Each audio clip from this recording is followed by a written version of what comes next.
मंडळी बघा सकाळचं वातावरण कसं झालं आहे. खूप छान असं वातावरण सकाळचं झालं आहे. आभाळ वगैरे बघत मला दाखवते थोडंसं आलेलं आहे. पाऊस वगैरे येतोय काय असं झालं आहे. सकाळची सगळ्यांची कामाची वगैरे घाई असते. तुम्हाला गावाकडचे व्हिडिओ बघायला आवडतील का मला नक्की कमेंटमध्ये सांगा. तर आता अथर्वचा डबा वगैरे बनवायचा आहे. त्यासाठी मी आता भेंडी वगैरे चिरून ठेवलेली आहे. कणिक वगैरे मळलेली आहे दाखवत तुम्हाला. तर इथे बघा चपातीची कणिक वगैरे अशी मळून ठेवलेली आहे.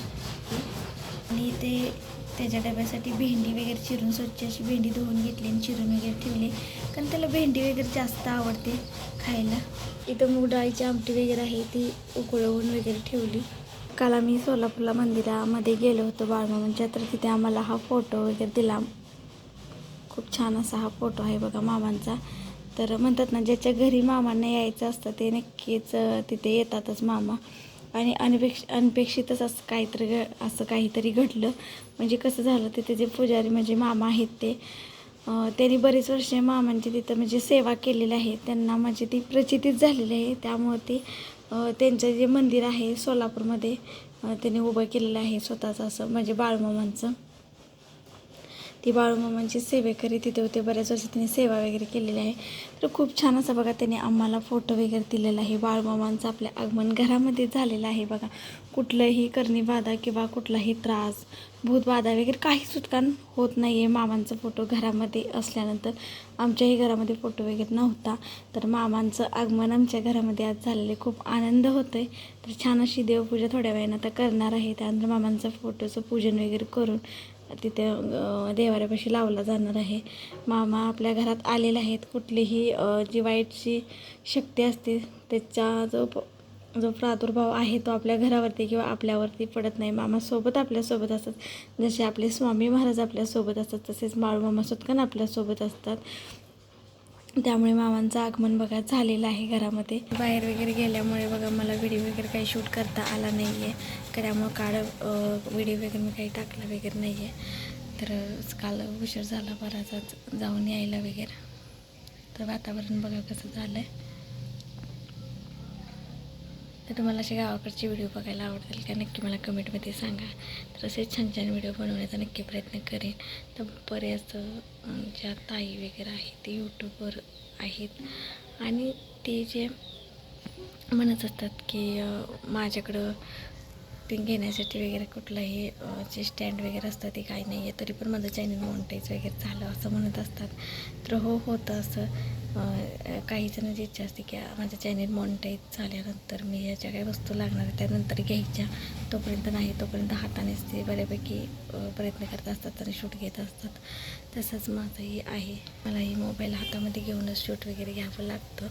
आणि आज ना उद्या सक्सेस मिळाल्यानंतर ज्या वस्तू लागतात यूट्यूबसाठी त्या नक्की माणूस घेत असतो. तर बघा सकाळचं वातावरणात खूप छान असा बदल झालेला आहे. तर आत्ताचा नागोबा वगैरे देण्यासाठी आल्या होत्या त्या ताई. नागोबा वगैरे घेतला त्या पण म्हणत होत्या दाखवत तुम्हाला तर नागोबा.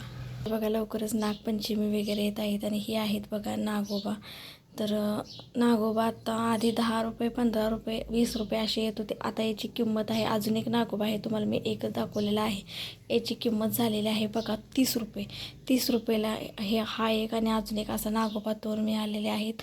म्हणजे प्रत्येक गोष्टीची किंमत ही महागली आहे, वाढत आहे. आता महागाईच्या काळामध्ये काही सुटका देत नाही. 10 ते 15ला मिळणाऱ्या गोष्टी सुटका 30 40 50 अशा व्हायला लागल्यात. नावानं वर्षानुवर्ष दर ह्याचे वाढत आहेत बघा. तर आत्ताचं जे आमच्या म्हणजे प्रत्येक एरियाला जो भाग असतो त्याला म्हणजे कुंभारी असतं ते निवडलेलं असतात. प्रत्येक ठिकाणी ते देऊन येत असतात. तेच आत्ता ताई आम्हाला देऊन वगैरे गेल्या नागोबा वगैरे आता घेतला.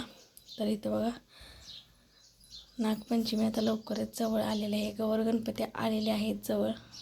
मोठ्या व्हिडिओला खूप छान असं तुम्ही सपोर्ट करता. हे खूप मला बघूनच व्ह्यूज वगैरे त्याच्यावरूनच अंदाज येते. तुम्हाला असे छान व्हिडिओ बघायला आवडतात.